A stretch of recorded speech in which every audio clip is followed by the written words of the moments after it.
ದಿನಗಳಿಂದ ಸುರಿಯುತ್ತಿರುವ ನಿರಂತರ ಮಳೆಯಿಂದಾಗಿ ಉಡುಪಿ ನಗರಸಭೆ ವ್ಯಾಪ್ತಿಯಲ್ಲಿ ಹಲವೆಡೆ ಮನೆಗಳು ಜಲಾವೃತಗೊಂಡಿವೆ.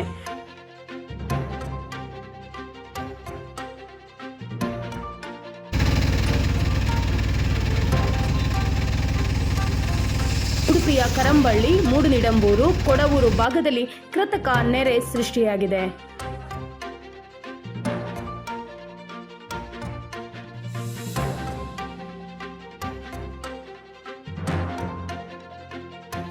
ಉಡುಪಿ ನಗರದಲ್ಲಿ ಕಳೆದ ಕೆಲವು ದಿನಗಳಿಂದ ಸುರಿಯುತ್ತಿರುವ ನಿರಂತರ ಮಳೆಯಿಂದಾಗಿ ಉಡುಪಿ ನಗರಸಭೆ ವ್ಯಾಪ್ತಿಯ ಕರಂಬಳ್ಳಿ ವೆಂಕಟರಮಣ ಲೇಔಟ್ನ ಹಲವು ಮನೆಗಳು ಜಲಾವೃತಗೊಂಡಿರುವ ಬಗ್ಗೆ ವರದಿಯಾಗಿದೆ.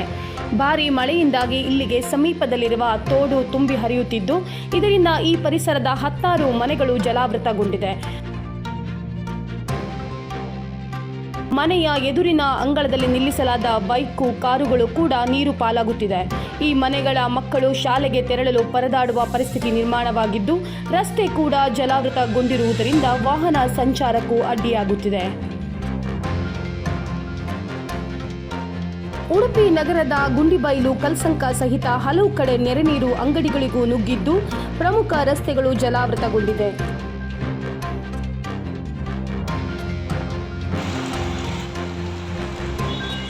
ವ್ಯಾಪಕ ಮಳೆಗೆ ಗುಂಡಿಬೈಲು ಪಾಡಿಗಾರು ರಸ್ತೆಯಲ್ಲಿ ಪಿಜಿ ಕಟ್ಟಡ ಜಲಾವೃತಗೊಂಡಿದ್ದು, ಕಟ್ಟಡದಲ್ಲಿ ಸಿಲುಕಿದ ವಿದ್ಯಾರ್ಥಿಗಳ ರಕ್ಷಣೆಗೆ ಅಗ್ನಿಶಾಮಕ ದಳದವರು ಧಾವಿಸಿದ್ದಾರೆ.